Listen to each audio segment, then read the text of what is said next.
सुवालाल जी हमारे नागेड़ाव के सरपंच साहब, हरी जी धायल साहब, मुरली जी वैष्णव साहब, हमारे मंडल अध्यक्ष संघर्षशील आदमी उगम जी कुमावत साहब, सोनू जी जाटोलिया साहब और हमारी मंच पर विराजमान हमारे प्रधान प्रतिनिधि दावेदार थे आप है ना प्रधान के, निर्मला जी, रतन जी जागृत साहब, इकबाल साहब बुधवाड़ा से, रफीक जी गोविंदगढ़, रोहित जी, कनाम जी धंजा साहब, विकास जी परिहार साहब, कैप्टन अलादीन जी साहब, मोहन जी, इब्राहिम जी चंदेल साहब, राजीव जी कालेसरा साहब, गुलाम मुस्तफा साहब, इंदर जी गगवान साहब, हाजी उमराव जी, हमारे शुभम जी वैष्णव साहब, सगीर अहमद साहब, रवि भाई और तमाम हमारे तेजू जी और लाल जी, हमारा पिताजी तो आपको नाम लेते रहे हमेशा, लाल जी, राजू बना और तमाम राजेंद्र जी कंसारा साहब, हमारे प्रदीप बना भी आए हैं पार्षद नसराबाद से। साथियों, पिछले 8-10 दिनों से मुझे कभी सोनू जाटोलिया जी का फोन आ रहा है और पिसांगड़ के काफी गणमान्य लोगों ने मुझे फोन किया कि भाई साहब कि हमारे जो हॉस्पिटल की जो भूमि आवंटित की है वो यहाँ से 3-4 किलोमीटर दूर भराव क्षेत्र में हो रही है। फिर भी मैं बड़ा कंफ्यूजन में था, मैं क्या पता क्या मामला है। इन्होंने मुझे यहाँ बुलाया, पूरे पिसांगड़ वासियों ने मुझे बुलाया और इस समस्या के बारे में मुझे बताया। आप सभी के कहने पे, आप सभी के निवेदन पे मैं आप सब लोगों के बीच में आया हूँ। साथियों, कुछ बीजेपी के लोगों के द्वारा, कुछ लोगों के द्वारा अपनी जमीन को दान किया जाता है। साथियों, मैं एक बात कहना चाहता हूँ, मैं किसी हॉस्पिटल के खिलाफ नहीं हूँ, मैं किसी जमीन दानदाता के खिलाफ नहीं हूँ, मैं खिलाफ हूँ तो इस व्यवस्था के।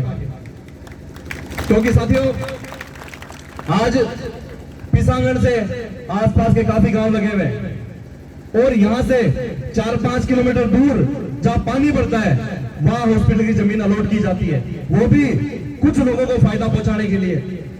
भाई साहब, आपको विधानसभा में पहुंचाया तो कुछ लोगों को फायदे के लिए नहीं पहुंचाया, इस जनता जनार्दन ने सिर माथे बिठा के आपको विधानसभा तक पहुंचाया। तो मैं इस मंच के माध्यम से मैं आह्वान करना चाहता हूं कि जो हॉस्पिटल की भूमि है, हम इसके कतई खिलाफ नहीं है। हम प्रशासन से और सत्ता में बैठे उन लोगों से निवेदन करते हैं कि पिसांगड़ में कोई जमीन की कमी नहीं है। क्या जमीन की कमी? एक बाबूजी का फोन आया था मेरे पास, बना एक बाबूजी का फोन आया कि साहब हमारी 12-13 बीघा जमीन है तहसीलगंज, हमारी जमीन बना लो। तो लोगों की भावना है, अब ये लोग कुछ बहाना बनाते हैं कि साहब शिक्षा विभाग हमें एनओसी नहीं दे रहा है, कोई के फलाना विभाग में हमें एनओसी नहीं दे रहा है। तो माननीय, पिछले 5 सालों से आपने ये बहाना बनाया कि हमारी सरकार नहीं है। क्या बहाना बनाया? हमारी सरकार नहीं है। और साहब, अब तो आपकी सरकार भी है, आप यहाँ से विधायक भी है, आपके सांसद भी है, यहाँ मंत्री भी है, अब कौन सा आप बहाना बनाओगे? तो साथियों, आज हम सब लोग और मैं तमाम किसान भाइयों, युवा साथियों, मेरी माताओं बहनों और मेरी बहनें, देखो छात्राएं भी आ जाइए बसों के लिए, आप सबका मैं धन्यवाद ज्ञापित करता हूं कि एक छोटे से आह्वान पे आप सब लोग अपना काम धंधा सब छोड़ के अपनी समस्याओं को लेके इस भरी धूप में आप लोग यहाँ पधारे, आपका मैं बहुत बहुत धन्यवाद देता हूँ, साधुवाद देता हूँ।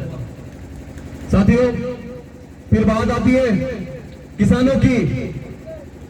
मैं सत्ता में बैठे इस जनता की अदालत में, इस जनता की अदालत में सत्ता में बैठे उन लोगों से पूछना चाहता हूं कि आज जो हमारे किसान भाई है उनको धरना देना पड़ता है उत्पन्न कार्यालय आगे, कहां जरूरत पड़ेगी?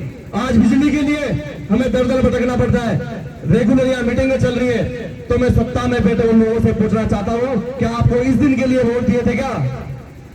और मैं तमाम पिछले दिनों में, भाई साहब पिछले दिनों में यहाँ घूम रहा था पिसांगड़ में, तो नंदू भाई कुमार थे हमारे, उन्होंने मुझे लाइब्रेरी में बुलाया कि भाई साहब लाइब्रेरी में पधारो।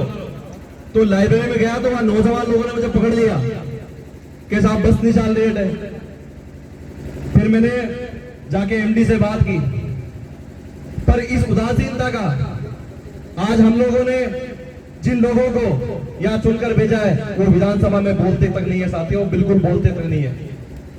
तो मैं आप तमाम नौजवानों का, पिता बुजुर्गों का धन्यवाद ज्ञापित करता हूं कि आप लोग इतनी संख्या में यहाँ पधारे और हम सब लोग यहां से इकट्ठे होकर अभी एसडीएम साहब को ज्ञापन देंगे और उनसे निवेदन करेंगे कि जो हमारा हॉस्पिटल की भूमि है हमारे इस पिसांगड़ के आसपास का ये अलॉट करो, कोई बहाना चलेगा नहीं, क्योंकि वहां कुछ लोगों को फायदा पहुंच रहा है। यहाँ 50,000 की आबादी है, 8 से 10,000 पिसांगड़ की आबादी है, आसपास में नागेड़ा, पटसोरी, काड़ेसरा, अलीपुरा, ये पूरी बेल्ट इससे प्रभावित हो रही है।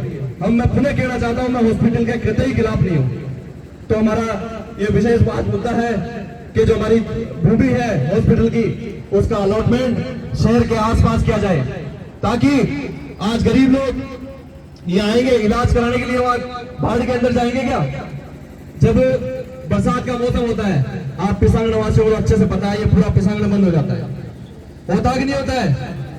पूरा पिसांगड़ बंद हो जाता है, तो हम लोग क्या तैर के जाएंगे क्या वहां इलाज कराने?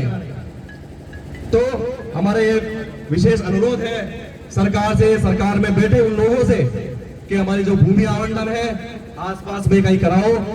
और आज बड़ी सोचने की बात है, आज गरीब आदमी को अगर प्राइवेट हॉस्पिटल में इलाज कराने का किसी ने हक दिया तो वो कांग्रेस राज में दिया साथियों, उस योजना को इन लोगों ने बंद कर दिया।